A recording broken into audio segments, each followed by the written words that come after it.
Topic था कि मुस्लिम विधि के अंतर्गत विवाह का जो तलाक होता है वो कितने प्रकार से हो सकता है और कैसे हो सकता है। ठीक है, देखिए पहला क्वेश्चन ये है कि तलाक क्या होता है। तलाक होता है जो वैवाहिक संबंध है उसका विच्छेद जो होता है, मतलब पति पत्नी। अच्छा, जो वैवाहिक संबंध होता है वो कितने प्रकार से समाप्त हो सकता है। वो 4 प्रकार से समाप्त हो सकता है। कैसे। एक तो ईश्वर या अल्लाह द्वारा, ठीक है, पत्नी द्वारा हो सकता है। तो ईश्वर द्वारा कैसे होता है। ईश्वर अल्लाह द्वारा मतलब पैर हो जाए, जैसे पति पत्नी में से कोई मर जाए, ठीक है ना। दूसरा होता है पति द्वारा। पति द्वारा होता है। पति अपनी पत्नी को तलाक देता है। पत्नी द्वारा होता है, पत्नी को भी तलाक का अधिकार दिया हुआ है मुस्लिम विधि में। और फिर न्यायालय द्वारा होता है, न्यायालय के समक्ष वो जाए, वो दोनों न्यायालय ठीक है। अब देखिए तलाक का जो शाब्दिक अर्थ होता है उसका मतलब क्या होता है। तलाक वैवाहिक संबंधों को समाप्त करना है।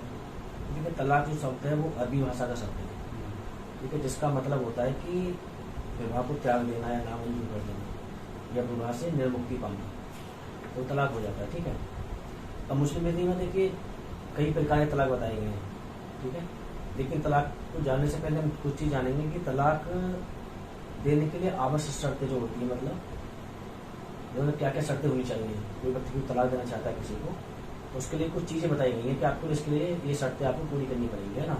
तो वो शर्तें कौन कौन सी हो सकती हैं। एक तो सक्षमता होनी चाहिए, सक्षमता में पति पत्नी दोनों होनी चाहिए। एक पति होना चाहिए, पत्नी होना चाहिए, सक्षम होनी चाहिए, यानी व्यस्क होना चाहिए, ठीक है ना। यानी कि जो तलाक दे रहा है उसको समझना चाहिए, उसकी मतलब समझनी परिपक्व होनी चाहिए, कोई समझ सके कि तलाक दे रहा है कि वो क्या है, ठीक है ना। और मुस्लिम विधि के अंतर्गत जो सक्षमता बताई है कितनी बार बताई गई है, 15 साल में शादी हो जाएगी। क्योंकि यहाँ देखिए जो युवावस्था की जो विकल्प मतलब कहा हुआ आपने, युवावस्था की जो एज होती है 15 साल, वही इसकी व्यवस्था की उम्र मानी गई, यानी 75-15 वर्ष की उम्र होनी चाहिए, ठीक है। दूसरा है कि जो भी तलाक हो स्पष्ट शब्दों में होना चाहिए, मतलब इसलिए कि ऐसा स्पष्ट कुछ नहीं बताया गया, इसमें ये बताया गया है कि अगर पति पत्नी तलाक दे रहे हैं दूसरे को, जो उसके परिणाम होते हैं उनको समझ में आना चाहिए कि हम तलाक देने इसके परिणाम क्या होंगे, तो वही उनकी व्यवस्था की उम्र मान ली जाती है, ठीक है। तो वैसे मान लिया तो 15 वर्ष की उम्र में व्यवस्था की मान ली जाती है, ठीक है। दूसरा क्या है इसमें सब जो शब्द है स्पष्ट होने चाहिए। देखिए तलाक जो होता है मतलब स्पष्ट शब्दों में होना चाहिए, ठीक है ना। जैसे मान लीजिए एक मामला था, उसमें क्या था कि एक पति मतलब 2 भाई थे। अब बड़े भाई ने छोटे भाई से आपस में झगड़ा हो गया और छोटे भाई से शहद छीनने के चक्कर में, मतलब शहद ही उधर छीन रहा था, उसके मुंह से मतलब अचानक से निकल गई बीवी को तलाक देने की बात, ठीक है ना। और उसने उसको तलाक मान लिया।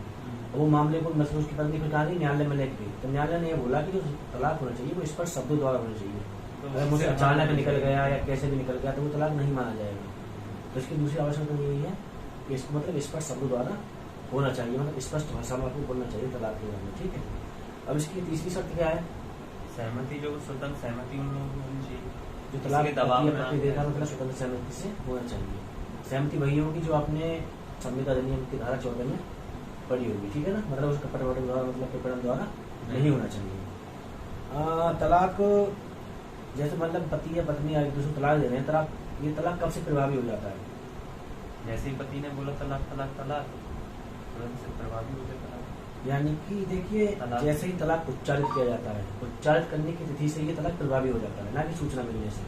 अब मान लीजिए आपने बोला कि मैं तलाक लेना चाहता हूँ, ठीक है, जिस दिन आपने बोला तो उसी समय से तलाक प्रभाव में आ जाएगा, ना कि ये कि दूसरे पक्षकार को सूचना मिले। सूचना से मतलब नहीं, मतलब उच्चारित किए जाने के समय से तलाक प्रभाव में आ जाता है, ठीक है।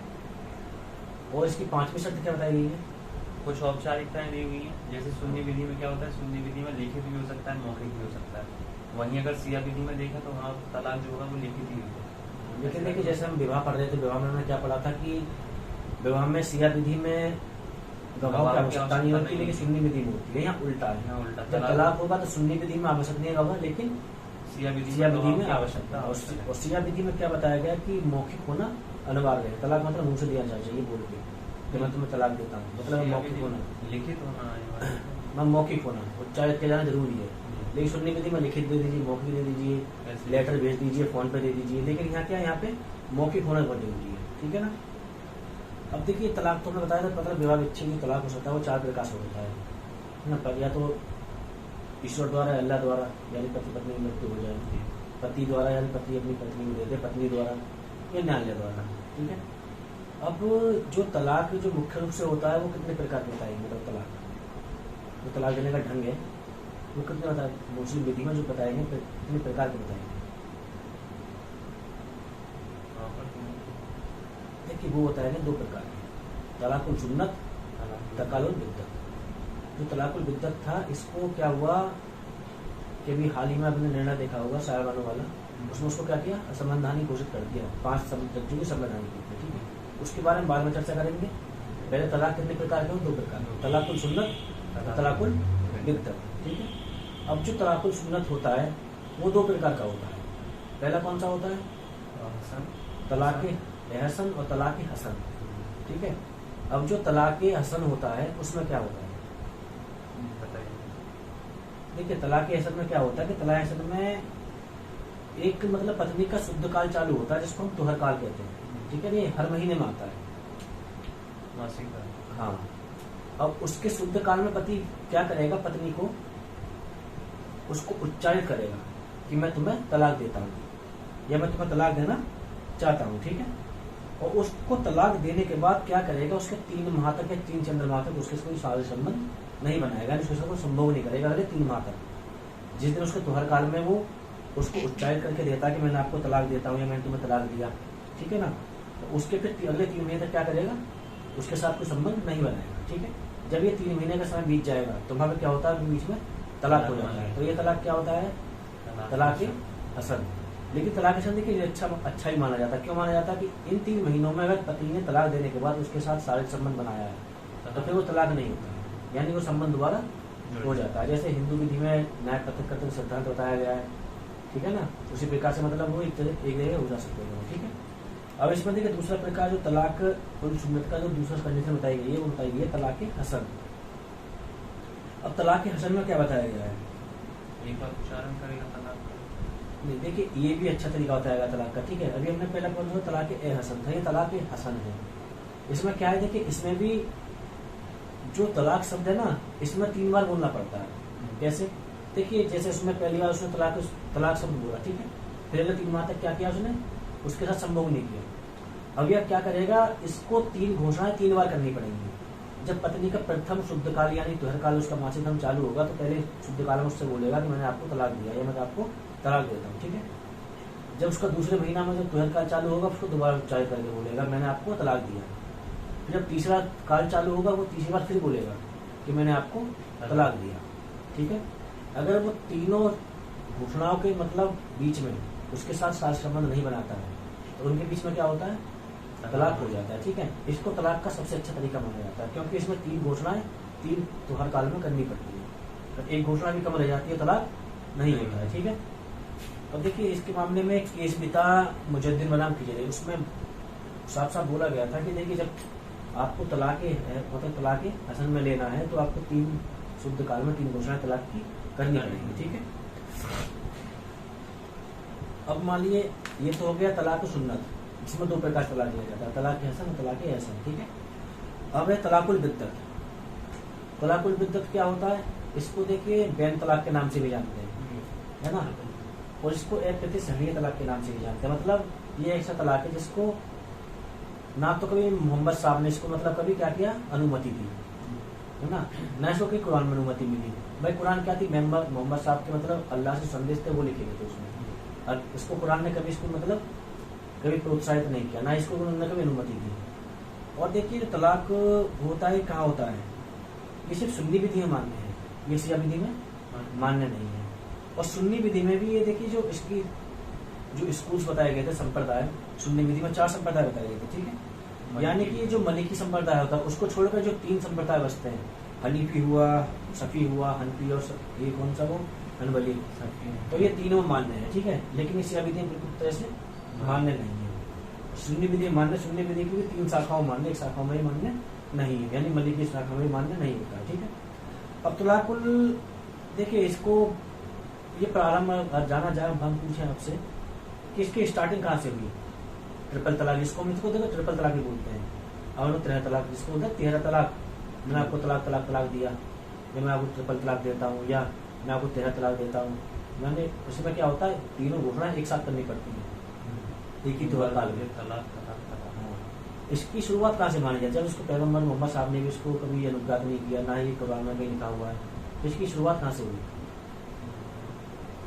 देखिए अरब देश में उमैयद राजा थे, मतलब ठीक है ना, उनके द्वारा इसको क्या किया गया था, चालू किया गया था। क्योंकि उस समय देखिए ऐसा तो हमको जानकारी नहीं है, मतलब मुझे बताया जाता है कि उन लोग क्या कहते थे, जब कुछ 5 आवश्यक शर्तें बता दी गई थी मोहम्मद साहब के द्वारा, तो इन लोगों ने क्या किया, अपनी भोग विलास की सामग्री के लिए इस तलाक को मतलब जन्म दे दिया कि हम जब भी चाहे अपनी पत्नी को ऐसे करके छोड़ सकते हैं, ठीक है। और जब से ये चलन में चला आया, लेकिन शिया विधि ने इसको कभी मान्य नहीं किया। लेकिन इसमें देख क्या होता है कि शुद्ध काल में पत्नी को 3 बार क्या बोलता है, मतलब 3 उठन एक बार में कर देता है, तलाक तलाक तलाक या 13 तलाक। लेकिन इस तलाक को देखिए भारत के अंदर क्या कर दिया, बैन कर दिया गया। कौन से मामले में? सायरा बानो बनाम भारत सिंह के मामले में संवैधानिक कीर्ति, जिसमें 5-3-2 के मतलब बहुमत से इसको असंवैधानिक घोषित कर दिया गया, ठीक है। अब देखिए ये तलाक के तो प्रकार थे, जो अब इसके अलावा और भी तलाक के प्रकार है, ठीक है ना। यानी पति के, ये तो ऐसा तलाक था देखिए जिसको एक तरह से हम लॉ के अंदर को पढ़ते हैं। इसके अतिरिक्त तलाक के मतलब कुछ और प्रकार बताए गए हैं, ठीक है ना। जैसे पति पत्नी को तलाक दे सकता है और प्रकार से भी। तो देखिए ये तो पहला प्रकार था, पत्नी को मतलब पति द्वारा तलाक देने का। तलाकुल सुन्नत और तलाकुल बिद्दत। तलाकुल सुन्नत 2 प्रकार से दे सकता है, तलाकुल बिद्दत 1 प्रकार से। अब पति का दूसरा तरीका कौन सा है तलाक देने का?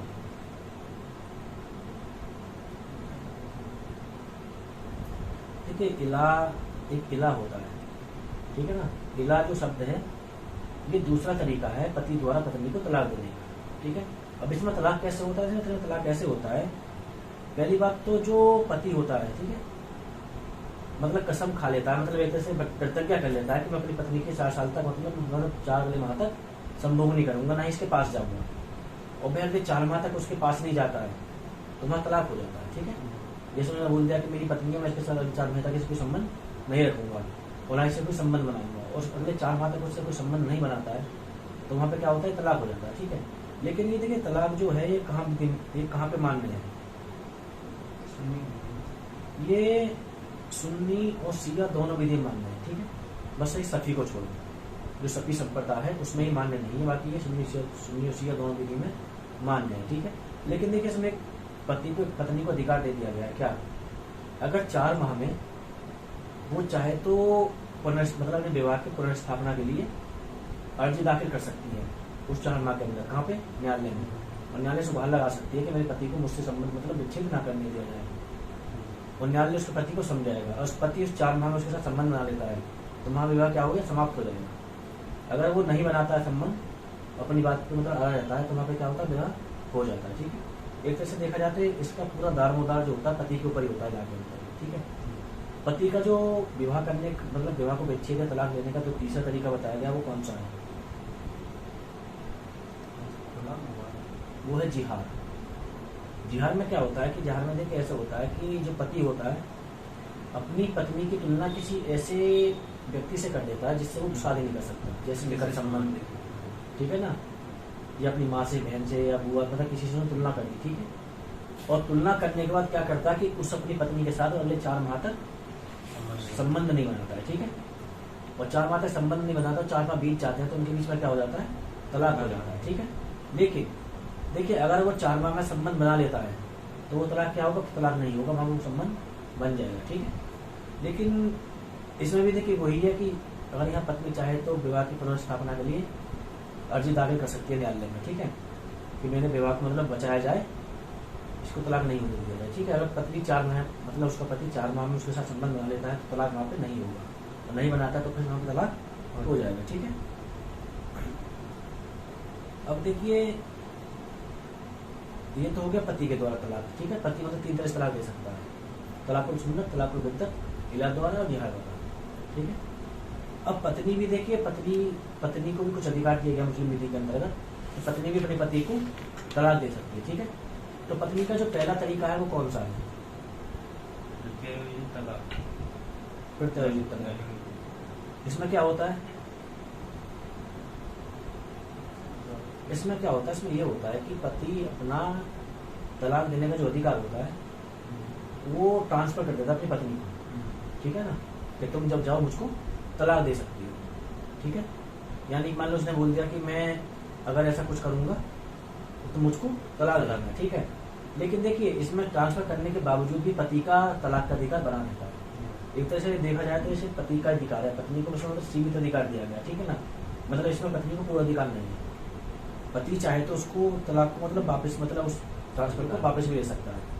ट्रांसफर करने के बावजूद भी पति के पास ये अधिकार बना रहता है कि वो तलाक पत्नी को दे सकता है, ठीक है। तो यहाँ पर क्या हुआ, पत्नी तलाक ले सकती है, इसको तलाक तहवीज भी कहते हैं, ठीक है ना। पत्नी का दूसरा तरीका कौन सा है? खुला। खुला। खुला में क्या होता है?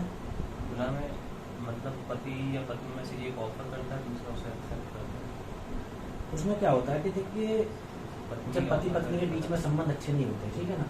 पहली बात तो ये समझिए कि खुला जो है ये शिया सुन्नी दोनों विधि मान्य होता है। शिया में हो सकता है, सुन्नी में भी हो सकता है, ठीक है। अब इसमें क्या होता है, पति पत्नी के बीच में संबंध खराब हो जाते हैं तो पत्नी पति की सहमति से उससे बात करते हैं मुझे आपको तलाक चाहिए, ठीक है, मैं आपको इसके एवज में कुछ ना कुछ प्रतिफल दूंगी, यानी कुछ ना कुछ धन संपत्ति कुछ भी दूंगी। और पति क्या होता है उसके एवज में उससे कुछ भी धन वगैरह लेके उसको कह देता है ठीक है तलाक हो जाएगा, यानी प्रतिफल के बदले में तलाक होता है। मतलब पत्नी उसकी पति की सहमति से उसको प्रतिफल देके उससे तलाक ले सकती है, ठीक है। तो देखिए इसमें भी एक तरह से देखा जाए तो पति के पास ही अधिकार तलाक का होता है। अगर मान लीजिए उसने सहमति नहीं दी, ये संपत्ति नहीं ली, प्रतिफल नहीं दिया, तलाक नहीं होगा। लेकिन इसके अलावा एक तलाक और है, वो तलाक किसके होता है? मुबारक। मुबारक कैसा होता है? मुबारक में क्या होता है कि इसमें पत्नी मतलब मुबारक का अर्थ क्या होता है? कैसे बोला जाता है? मुबारक का अर्थ होता है पारस्परिक छुटकारा। एक तरह से उसको बोल सकते हैं कि ये आपसी सहमति से होता है। जब पति पत्नी के देखिए जैसे अभी हम पढ़ रहे थे खुला में क्या था कि पति की सहमति से पत्नी तलाक लेती है, उसको कुछ संपत्ति देगी, ठीक है। इसमें क्या होता है कि इसमें पति पत्नी दोनों सहमत हो जाते हैं कि हम अपने संबंध विच्छेद करेंगे, तोड़ेंगे, ठीक है। तो आपसी सहमति से दोनों तलाक लेते हैं, ठीक है ना। ये यानी पति और पत्नी दोनों को अधिकार प्राप्त है, पत्नी चाहे तो ले सकती है, पति ले सकते, ठीक है। यानी कि जो ये था जो खुला हुआ, मुबारक हुआ, ये पिता भी तलाक हुआ, ये पत्नी द्वारा बताया गया। लेकिन इसमें कुछ कंडीशन ऐसी नहीं होती जिसमें पति भी तलाक ले सकता है, ठीक है ना। तो इसमें देखिए मुबारक में क्या होता है, मुबारक में आपसी सहमति से दोनों विवाह करके मतलब आपस में बात करके विवाह को विच्छेद कर सकते हैं ना। इसमें पति पत्नी भी दूसरे कोई प्रतिफल नहीं देना पड़ता है, ठीक है। लेकिन देखिए शरीयत एक्ट बना 1921 में, ठीक है ना। उसके बाद पत्नी को कुछ अधिकार और भी अधिकार दे दिए गए कि वो मतलब अपने इस अधिकार का प्रयोग करके तलाक ले सकती है, ठीक है। तो देखिए न्यायिक इसको बोलते हैं इसे मतलब जुडिशल डिवोर्स, जो न्यायालय कराता है, ठीक है। ये तलाक कैसे थे वो न्यायालय नहीं कराता है, ये मतलब खुद ले सकते हैं, ठीक है। लेकिन एक तलाक ऐसा बताया जिसको हम न्यायालय में जाके ले सकते हैं। लेकिन न्यायालय में अधिकार किसको दिया गया तलाक का? पत्नी को, यानी पत्नी ही उसमें जाके तलाक ले सकती है। पत्नी को पति को अधिकार नहीं दिया गया तो न्यायालय में जाकर तलाक की मांग करे, ठीक है। अब पत्नी को जो तलाक के अधिकार दिया गया उसमें कुछ आधार बताए गए, उन आधारों पर वो तलाक ले सकती है। कितने आधार बताए गए? 9 आधार बताए गए, ठीक है। उसमें मतलब 9 आधार ऐसे बताए गए, 9 आधार में से किसी आधार पर मतलब पत्नी अपने पति से तलाक ले सकती है, यानी न्यायालय में जाके अर्जी दाखिल कर सकती है तलाक के लिए, ठीक है। अब देखिए 1937 में शरीयत एक्ट बना, ठीक है। और मुस्लिम विवाह विघटन अधिनियम बना 1939 में। अब कोई शादी 1939 से पहले बनी हो, शादी हुई है, तो उसके संबंध में विवाहच्छेद इस एक्ट के अंतर्गत हो सकता है। मतलब मान लीजिए विवाह विघटन अधिनियम जो बना मुस्लिम विवाह विघटन अधिनियम 1939 में बना, ठीक है। अब मान लीजिए 1939 से पहले कोई शादी हुई, ठीक है। अब पत्नी तलाक लेना चाहती है तो वो इस एक्ट के अंतर्गत तलाक ले सकती है। देखिए इस एक्ट की धारा मतलब ये प्रभाव रखता है, या तो इस अधिनियम के पूर्व ब्याह हुआ है बाद में हुआ, ठीक है ना। दोनों मामलों में विवाह पत्नी ले सकती है, ठीक है। और ये विवाह विच्छेद अधिनियम जो है इसकी कौन सी धारा में प्रावधान दिए गए? धारा 2 में 9 आधार दिए गए जिनमें पत्नी विवाह विच्छेद कर सकती है, ठीक है। अब मैं पूछूं इसमें तो और 9 आधार से पूछे जाए तो पहला आधार कौन सा है? इसमें पहला आधार है कि पति का लापता होना। मतलब कितने समय तक लापता हो? 4 वर्ष। देखिए पत्नी अगर विवाह होता है, ठीक है, और बिना बताए पति चला गया और 4 वर्षों तक उसके बारे में कुछ नहीं पता चला है कि वह कहाँ पे है, कहाँ घूम रहा है, ठीक है। तो पत्नी उस आधार पर कोर्ट में जाकर क्या ले सकती है? तलाक ले सकती है, ठीक है। लेकिन देखिए तलाक की डिग्री जब पारित हो जाती है तो तलाक डिग्री पारित करने के समय से लागू नहीं होगा। मान लीजिए उसके 6 महीने के बाद लागू होगा। क्यों? 6 महीने में अगर पति आ जाता है और वह इस बात से सुनिश्चित कर देता है न्यायालय को कि मैं विवाह को आगे चलाने के लिए तैयार हूँ, तो विवाह नहीं होगा। यानी कि डिग्री पारित होने के 6 महीने के बाद ये विवाह में तलाक प्रभाव में आता है। ठीक है। दूसरा आधार कौन सा है? भरण पोषण करने में असफल हो जाए, मतलब उसमें कुछ अवधि दी गई है। कितनी अवधि दी गई है? इसमें 2 वर्ष थी। 2 वर्ष। तो मैंने शादी के बाद अगर अगले 2 वर्ष तक पत्नी का मतलब खर्चा नहीं उठाता है, पति उसको ना कोई खर्चा देता है, ना कोई मतलब उसके मतलब शौक मतलब जो भी होते हैं उसके में जो भी पूरे नहीं करता है, तो उस आधार पर पत्नी क्या कर सकती है? तलाक ले सकती है। ठीक है। और तीसरा आधार क्या बताया गया है? 7 वर्ष से उससे अधिक के लिए कारावास हो जाए। देखिए अगर पत्नी विवाह के बाद उसको 7 वर्ष या 7 वर्ष से अधिक का कारावास हो जाए, ठीक है, और न्यायालय के द्वारा उसमें पूर्ण रूप से डिग्री पारित कर दी जाए, फिर निर्णय अंतिम में उसको 7 वर्ष का कारावास दिया जाता है। उस आधार पर क्या ले सकती है पत्नी? उससे तलाक ले सकती है। ठीक है। चौथा आधार, जो वैवाहिक दायित्व होते हैं उनका पालन करने में असफल रहे। इसमें भी कुछ अवधि बताई गई है। कितनी बताई गई है?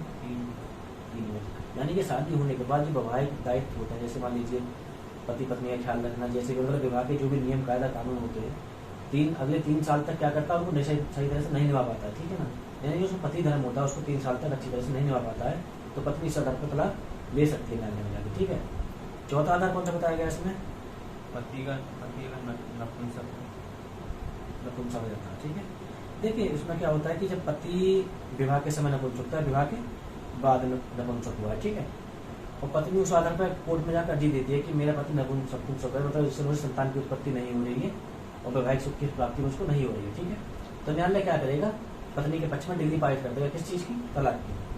लेकिन अगर पति उसी दरमियान क्या होता है, न्यायालय में आता कह देता है कि मुझको 1 साल का समय दीजिए, मैं मतलब अपने आप को स्वस्थ कर दूंगा। ठीक है।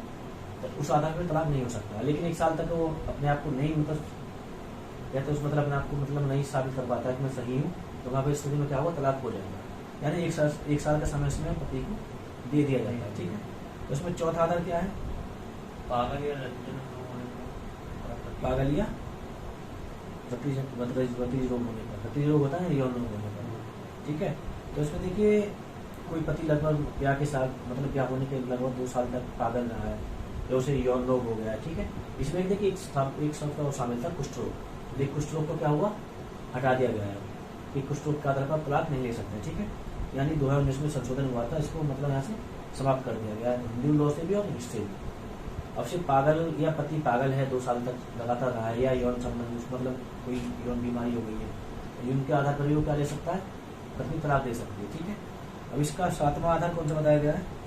पत्नी अगर यौनावस्था के विकल्प का प्रयोग कर ले। देखिए यौनावस्था का विकल्प क्या होता है कि जब उनकी बचपन में शादी कर दी जाती है तो पति पत्नी दोनों को अधिकार होता है कि वे जब व्यवस्था की उम्र प्राप्त कर ले तो अपने विवाह को या तो स्वीकार करें या स्वीकार करें। अगर पत्नी जब 15 वर्ष की हो जाए, उसको लगता है कि मेरा विवाह जो मेरे संबंधियों द्वारा कराया गया था, मैं उस विवाह मतलब अस्वीकार करना चाहती हूँ, मुझे पसंद नहीं है, तो क्या कर सकते हैं? उस आधार पर वो विवाह को विखंडित कर सकती है। तो उसके पास भी तलाक का क्या होता है? ये आधार होता है। ठीक है। 8वां आधार क्या है इसका? क्रुएल्टी। क्रुएल्टी को डिफाइन करा जाता है, तो क्रुएल्टी को डिफाइन नहीं किया जा सकता। क्रुएल्टी के कहते हैं ना, ये बाद में परिस्थितियों के आधार पर, तथ्यों के आधार पर क्रुएल्टी परिभाषित होती जाती है। पहले क्रुएल्टी में क्या था? मारपीट होती थी। अब देखिए इसमें मानसिकता शब्द भी जुड़ गया। अब कोर्ट के नए डिसीजन आते हैं, मान लीजिए ये शब्द क्रुएल्टी का कराया गया, तो अगर पत्नी को काला कह दिया है, भद्दा कह दिया है, नाटा कह दिया, तो ये क्रुएल्टी में आएगा ना। क्रुएल्टी शब्द को मतलब परिभाषित नहीं किया जा सकता है। अगर क्रुएल्टी शब्द को बोला जाए कि पहली बार किस मामले में परिभाषित किया गया? रसील वर्सेस रसील में पहली बार क्रुएल्टी को परिभाषित किया गया था। ठीक है। तो मैं मतलब एक संक्षिप्त परिभाषा दी गई थी क्रुएल्टी में क्या क्या आ सकता है। ये क्रुएल्टी की अभी तक तो संपूर्ण परिभाषा नहीं है। ठीक है। अब इसका नवा आधार कौन सा है? बाकी और अन्य आधार देखिए मुस्लिम पत्नी को मुस्लिम विधि द्वारा क्या होगा? एक अन्य आधार बता दिए। ठीक है। अन्य आधार में कुछ आधार होते हैं, जैसे लियन। लियन क्या होता है? जैसे मान लीजिए अन्य आधार बता दें, लियन हो गया या कोई भी परित्याग हो गया, कुछ भी ना। लियन क्या होता है? लियन ये होता है कि मान लीजिए पति अपनी पत्नी से बोलता है कि तुम जागरण करती हो, तुम्हारा किसी अन्य पति से संबंध है, अन्य मत संबंध है, या तुम किसी से मतलब अपना कॉन्टेक्ट रखती हो। ठीक है ना। अगर उसको आरोप लगाता है तो इन आधार पर भी क्या कर सकती हो? तलाक ले सकती है। ठीक है। तो ये क्या था, इसने प्रकार से तलाक मतलब मुस्लिम विधि में बताए गए हैं। ठीक है, अब तलाक के परिणाम क्या क्या होंगे भाई? तलाक जब हो जाएगा, अब तलाक के परिणाम में निकल के आएंगे, तो तलाक के क्या क्या परिणाम होंगे? दूसरा विवाह करने का अधिकार हो जाएगा। देखिए, दूसरा विवाह करने का अधिकार पति को तो मिल जाता है तुरंत तलाक के बाद, लेकिन पत्नी को नहीं मिलता। पत्नी को नहीं मिलता, वो इद्दत का पालन करता है। हाँ, लेकिन एक कंडीशन इसमें बताई गई, जैसे पति को भी अधिकार नहीं होता। कौन सी? अगर पति की 4 बीवी है और एक को तलाक दे दिया, जब तक चौथी बीवी इद्दत का पालन कर रही है, जब तक पति भी तलाक या शादी नहीं कर सकता। ठीक है, और देखिए दूसरा इसमें परिणाम ये होगा कि उनके बीच तलाक के बाद अगर संबंध बनता है तो संबंध कैसा माना जाएगा? अवैध माना जाएगा। और तलाक के बाद कोई संतान पैदा होती है तो संतान क्या मानी जाएगी? अधर्मज मानी जाएगी। ठीक है, अब इसमें एक क्या होता है, तीसरा परिणाम ये होता है कि मेहर, यानी तलाक के बाद पत्नी को मेहर प्राप्त करने का अधिकार मिल जाता है, यानी कि तलाक के बाद मेहर प्राप्त करने की अधिकारी हो जाती है। ठीक है, अगर उनके बीच में लैंगिक संबंध स्थापित हुआ है तलाक से पहले, तो वो संपूर्ण मेहर की राशि को प्राप्त कर सकती है। जो लैंगिक संबंध नहीं हुआ है तो कम से कम राशि होगी वो उसको दी जाएगी। ठीक है, और इसका चौथा परिणाम क्या होता है?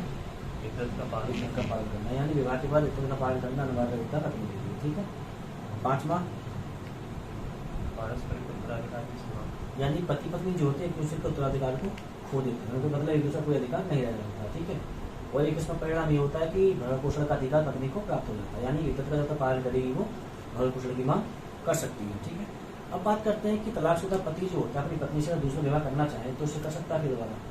इसके लिए हलाला करते हैं। हाँ, जिसको देखिए पुनर्विवाह बोलते हैं, तरह से जिसको आम भाषा में हलाला बोलते हैं। ठीक है, तो इसके लिए कुछ पद्धति बताई गई है, वो कैसे होगा? उसको किसी अन्य देखिए नहीं, इसमें क्या होता है कि जब मान लीजिए कोई पति अपनी पत्नी को तलाक दे देता है, ठीक है, अब वह चाहता है कि अपनी पत्नी से दोबारा विवाह करे, तो उसको सारी मतलब जो औपचारिकताएं थी उसको दोबारा करनी पड़ेगी। क्या करनी पड़ेगी? पहले उसकी पत्नी को अन्य किसी पुरुष से विवाह करना पड़ेगा। ठीक है, और उस विवाह की पहली शर्त ये होगी कि उसको जिससे उसका दूसरा विवाह होता है उसके साथ संबंध बनाना आवश्यक है। ठीक है, और वह व्यक्ति जो उसके साथ संबंध बनाता है उसका एक कर्तव्य होता है कि वह उसको अपनी स्वेच्छा से तलाक न दे। तलाक के बाद क्या करना पड़ेगा? वह पत्नी को 3 माह का इद्दत का पालन करना पड़ेगा। उसके बाद पति क्या करेगा? उससे शादी कर सकता है। ठीक है, तो ये तलाक था। तो तलाक कितने प्रकार से हो सकता है, तलाक कैसे कैसे हो सकता है, पति कितने प्रकार से तलाक दे सकता है, पत्नी कितने प्रकार से तलाक दे सकती है। मोहम्मदन लॉ जो शरीयत बनाता है उसके बाद बना मुस्लिम विवाह के तरह के नियम 1947, उसमें 9 आधार बताया कि पत्नी तलाक दे सकती है। ठीक है, और तलाक के क्या परिणाम होंगे। तो आज यही था, फिर कल नए टॉपिक पर डिस्कस करेंगे। ठीक है।